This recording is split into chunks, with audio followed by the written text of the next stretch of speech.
सिंध ते राजा ॾाहर खां पोइ जॾहिं धारियनि जो कब्ज़ो थियो त इहो दौरु 340 वरे हलियो। इन खां पोइ सिंध जे असल रहाको सूमरे ख़ानदान वरी 1051 ईस्वीअ सिंध ते संदन तसलुत क़ाइमु कयो, जन जी हुकूमत अटकल 300 वरे खनि हली। सूमरे कबीले लाइ ॿ रिवायतूं मशहूरु आहिनि। हिकु महज़ जज़्बाती आहे, जंहिं मूजिबि हिननि खे अलवी ख़ानदान जे अरबी नसल मां शुमार कयो वञे थो। हिते कुझु वक़्त खां आम दस्तूर थी वियो आहे त सभु को पाण खे ज़ोर मस करे वञी अरबनि सां शुमार करे थो। इन लाइ ॿ करण जवाबदार हुआ। हिकु त अरब घणो वक़्तु हाकिम रहिया हुआ, ॿियो त हाणे माण्हुनि जी अक्सरियत मुस्लमान थी वई आहे। इन करे मज़हबी जज़्बे हेठि अरब सॾाइण खे हू फ़ख़ुरु सम्झंदा आहिनि।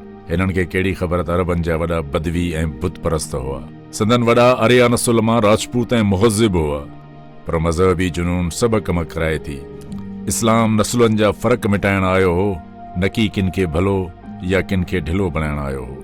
रसूल मक़बूल सलम जो चवणु आहे त जंहिंखे संदन अमलनि पोइते धिकियो आहे, उनखे संदसि नसुल अॻिते करे नथो सघे।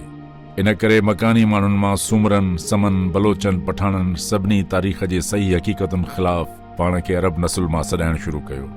इहो ॾोह न सिर्फ़ रवाजी माण्हुनि खां सरज़द थियो, पर सैयद, पीर, आलिम ऐं मुखिया कबीला बि इन जे जुर्म जा मुर्तकिब आहिनि। ॿी रिवायत आहे त सूमरा आर्या नसल जे राजपूत शाख मां हुआ। संदन क़दीम नाला, रस्मो रिवाज, पोइ नज़रे जी हिमायत कनि था।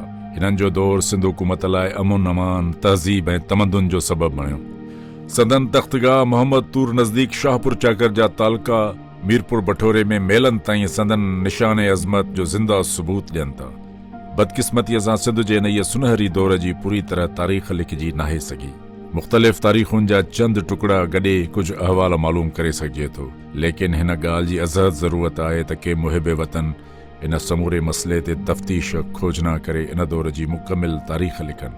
इन लाइ विघियाकोट, मोहम्मद तूर ऐं ॿियनि सूमरनि जे दौर वारनि फिटल शहरनि जी खोटराई, मुख़्तलिफ़ तारीख़ जो मुतालियो, ॾंद कथाउनि, रस्मो रिवाज, रूमानी अफ़साननि ऐं समाजी दस्तूरनि मां घणी मालूमात हथ करे सघिजे थी। इहा हक़ीक़त आहे त ससुई पुनू, मोमल राणे, लीला चनेसर ऐं उमर मारवी जा किस्सा इन इहे दौर जा वाक़िया आहिनि, जन ते शाइरनि ख़ासि तरह शाह अब्दुल लतीफ़ रहमतुल्लाह संदसि शेर में इन्हनि जे विसरियल कहाणियुनि खे ज़िंदा करण जी कोशिशि कई आहे। आम दस्तूर इहो हूंदो आहे त शाइर अक्सरी मुल्क जे बहितरीन दौर जी रिवायात ज़िंदा रखण लाइ चंद मिसालनि खे वठी तबाह आज़माई कंदा आहिनि। इन कबीले जी हुबुल वतनी, हिम्मत, गैरत ऐं क़ौमी किरदार जूं रिवायतूं ज़बान ज़दा आम आहिनि। इन्हीअ मां दोदे टें जी जवान मर्दी, हिम्मत ऐं वतन दोस्ती हिन कबीले जो नालो रोज़े रोशन वांगुरु ज़िंदा जावेद बणाए छॾियो आहे। जंहिं बाबति चजनामे जे लिखण मूजिबि इन हाकिम 1331 ईस्वीअ खां 1356 ताईं हुकूमत कई। इन जे दौरे हुकूमत में ख़ानदानी इख़्तिलाफ़नि करे ॿाहिरियनि हाकिमनि खे दस्तअंदाज़ी करे हमलावर थियण जो मौक़ो मिलियो। इन इख़्तिलाफ़ जे कारण बाबति ॾंद कथाउनि मां आम तरह हेठीं आखाणी मशहूरु आहे। चवनि था दोदे जे वालिद ख़फ़ीफ़ जी वफ़ात बाद संदसि 2 फ़र्ज़ंद गादीअ लाइ तावेदार हुआ, जिन में वॾो चनेसर ऐं नंढो दोदो हो। चनेसर धारी औरत मां हो ऐं दोदो ॾाॾे पुटीअ मां हो। इन करे सूमरनि सरदारनि गॾु थी वॾे पुट जो हक़ रेटे दोदे खे गादीअ ते विहारियो।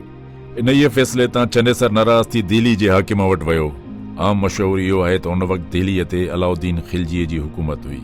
उन हिन जी दांह ॿुधी ऐं सिंध ते कब्ज़े जे ख़्याल खां संदसि सिपह सालार ख़ान जे हथ हेठि वॾो कटक सिंध ते चाढ़े मोकिलियो। सिंध जी हुकूमत जे बनिस्बत दिल्लीअ जे हाकिमनि जी मामूली हैसियत हुई। उन्हनि जे वॾे लश्कर सां चढ़ाई काफ़ी ख़ौफ़ पैदा कंदड़ हुई। दिल्लीअ जे सिपह सालार वेझो अचण बाद सिंध जे हाकिम दोदे खे 2 शर्त विधा, जिन जे मञण ते हिन जी जान आज़ाद थी पए सघी। पहिरियों शर्त इहो त दिल्ली जे हाकिम जो हुकुम मञी वॾे भाउ खे गादी ते विहारियो वञे। ॿियो शर्त इहो त संदसि भेण बाघीअ जो बादशाह लाइ संग ॾिनो वञे। इन ते हिन जुमिला सूमरनि सरदारनि खे गॾु करे अहवाल पेश कयो। जन सलाह मशवरे बाद गॾु थी इहो फ़ैसिलो कयो त इहे शर्त मञणु सिंध जी आज़ादी, नामूस ऐं कबीले जे रिवायतुनि जे ख़िलाफ़ आहिनि। जॾहिं हिननि इहो फ़ैसिलो कयो त खेनि नतीजनि जो पूरो पतो हो। हू सिर्फ़ लाड़ सिंध जे टकरीअ जा हाकिम हुआ, जिन वटि को मुक़ररु थियल लश्कर बि कोन हो। घणे में घणो 4-5 हज़ार माण्हू लड़ाईअ लाइ गॾु करे थे सघिया, जन खे हथियार मुहैया करण बि वॾो ॾुखियो कमु हो। होॾां दिल्लीअ जी हुकूमत जे 20,000 लश्कर, घोड़नि, सुठनि हथियारनि ऐं तरबियत याफ़्ता सिपाहियुनि सां मुक़ाबिलो करणो हो।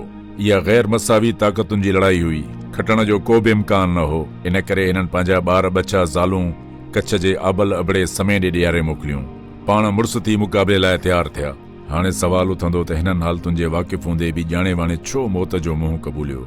इन जो जवाबु सिर्फ़ु उहे माण्हू सम्झी सघंदा जे क़ौमुनि जे क़ौमी किरदार करेक्टर मां वाक़फ़ियत रखंदा हूंदा। उन वक़्तु सिंधी किरदार में के ख़ासि ख़ुसूसियतूं पैदा थी वियल हुयूं, जहिड़ोकि हुबुल वतनी, क़ौमी रिवायात जो लिहाज़, गैरत ऐं आज़ादी जी हवा, इंसाफ़। इन्हीअ जा मिसाल उन्हीअ ज़माने जी आखाणियुनि मां मिली सघनि था, जिन खे शाह अब्दुल लतीफ़ रहमतुल्लाह ऐं ॿियनि शाइरनि असां ताईं पहुचाए छॾियो आहे। अमर सूमरे अमरकोट जे हाकिम मारू कबीले जी औरत मारवी ज़ोरी आणे कोट में बंदि करे हुनखे राज़ी करण लाइ घणा हीला हलाया, पर हुन न वतन विसारियो न मारुनि जी प्रीत छॾी। अमर सूमरे खेसि राज़ी करण लाइ तरह तरह जा ताम आछिया, रेशम ऐं ज़रीअ जा वॻा ॾियणा कया, महलनि ऐं माड़ियुनि में रहायो, पर हुन जो रूह न रीझियो। हेफ़ तनी ते हूए वतन जिन विसारियो।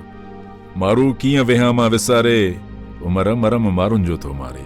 इहो न मारुनि रीत जो सेण मटाइनि सोन ते। हिन वटि माड़ियुनि ऐं महलनि खां पुराणा पखड़ा वधीक हुआ। 70 अछियुनि जे ताम खां ॾथु ऐं धोर ज़्यादा प्यारा थिए लॻा। ससुईअ जे पुनूअ लाइ जबल झाॻिण, मूमल जो राणे लाइ रातियूं विहाए ॾींहं करण, लीला जो चंडेसर खे लीलाए रज़ामंद करण जा किस्सा उन ज़माने जे सिंधी किरदार जी साख भरनि था।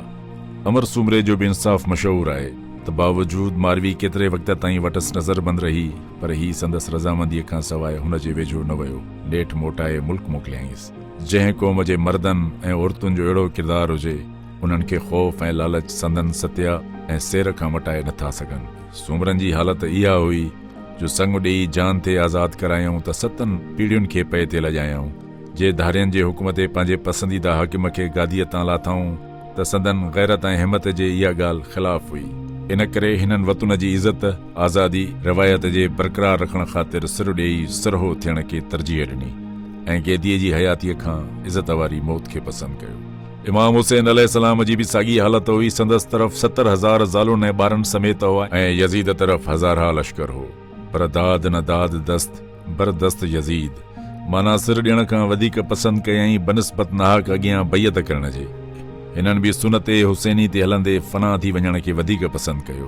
अहिड़ीअ तरह हिननि सिंध जे रिवायतुनि, गैरत ऐं हुबुल वतनी जे ज़िंदा रखण लाइ पाण खे कुर्बान करणु पसंदि कयो।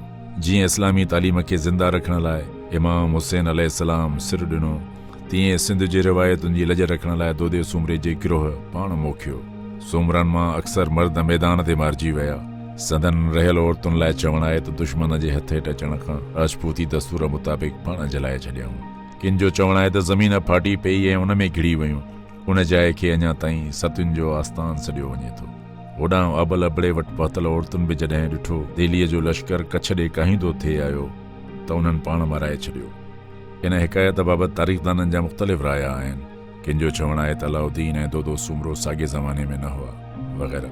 जीअं त हिन घराणे जे दौरे हुकूमत जी मुस्तनिद तारीख़ लिखी न वई आहे, इन करे तारीख़ी नुक़्ता निगाह खां हिन बाबति पूरी हक़ीक़त मालूम करणु ज़रा मुश्किल नज़र पियो अचे। लेकिन हीअ ॻाल्हि पायाए सबूत ते पहुतल आहे त ॿाहिरें दिल्लीअ जे लश्कर सां लड़ंदे दोदे सूमरे ख़ानदान ऐं कबीले समेत कुर्बानी ॾिनी। संदसि तख़्तगाह उजाड़ थी वियो। संदसि हिन कुर्बानीअ सिंध वारनि जे दिलियुनि ते अहिड़ो असरु विहारियो जो अॼु ताईं ॻोठनि ऐं भान भिट इन वाक़िए जी अखाणी ॻाईंदा रहनि था। शाह साहिब चयो आहे, पुनूअ कारणु पब में मरु मथो ॾेई त सरतियूं सभेई वाखाणियुनि वेठियूं। इन वांगुरु हिन मक़सदनि ख़ातिर सिर ॾेई पाण खे ज़िंदा जावेद बणाए छॾियो। सिंध जे शेर में इहा पहिरीं रजज़िया ऐं मरसिया वारे शेर जी आखाणी आहे। क़ौमुनि जी अक्सरियत हमेशह बुज़दिल, बेग़ैरत ऐं इब्नुल वक़्त माण्हुनि जी थिए थी, लेकिन इन में कुझु माण्हू अहिड़ा बि पैदा थींदा आहिनि जे ॾिसी वायसी सिर्फ़ु मक़सदनि, रिवायतुनि ख़ातिर कुर्बान थियो वञनि। शाह साईं अहिड़ी हालत लाइ चवे थो त कर कीअं मुई जे सीर न घिड़ी सुहिणी, हिते हयातीअ ॾींहड़ा हॾहीं तान हणी, हुई हूंद मुई पर ॿुॾीअ जा बीणा थिया। अहिड़नि बाहिमत, बाकिरदार, मुल्क जी इज़त ऐं नामूस, आज़ादी ऐं क़ौमी रिवायतुनि जी हिफ़ाज़त लाइ लड़ी कुर्बान कंदड़नि ते सिंधियुनि खे वाक़ई फ़ख़ुरु करण जो ऐं उन्हनि जी यादगार मल्हाइण जो पूरो हक़ आहे। पर चवणी आहे त सही राय ऐं हक़ ते हलण त जुदा ॻाल्हि आहे, पर उन्हनि माण्हुनि जी सुञाणप ऐं क़दरदानी बि थोरनि माण्हुनि खे थिए थी। दुनिया जे 40 करोड़ मुसलमाननि मां 5% बि इमाम हुसैन अलैहिस्सलाम जो यादगार बस मल्हाईंदा आहिनि। हिन वक़्तु जॾहिं असां तारीख़ जे निहायत मुश्किल दौर मां लंघी रहिया आहियूं, असांजी सियासी आज़ादी ख़तमु कई वई आहे, इक़्तिसादी हालत असरअंदाज़ थियण खां रही नथी सघे, असांजे कल्चर ऐं ज़बान ते वार थी रहिया आहिनि, इन वक़्तु अहिड़े क़िस्म जे सपूत ऐं सूर्यनि जा किस्सा कहाणियूं अवाम ताईं पहुचाइण ऐं संदन यादि खे ताज़ी करणु क़ौमी गैरत, हिम्मत ऐं जज़्बाए आज़ादी खे ज़िंदा करण जे बराबरि आहे। दोदो सूमरो ऐं उनजो कबीलो राजाॾार खां पोइ ॿियो सिंधी शहीद आहे, जंहिंजे कारनामनि ते सिंधियुनि खे नाज़ करण जो पूरो हक़ आहे। हिन वाक़िए खां पोइ सूमरनि जी हुकूमत कुझु वक़्त लाइ रही, पर एतिरियुनि कुर्बानियुनि संदन ताक़त खे कमज़ोर करे छॾियो हो। तंहिं करे थोरे वक़्त खां पोइ उन्हीअ कबीले जे हमीर नाले हाकिम खे समन क़तल करे हुकूमत ते कब्ज़ो कयो। समा बि सिंध जा रहाकू ऐं राजपूत नस्ल मां हुआ।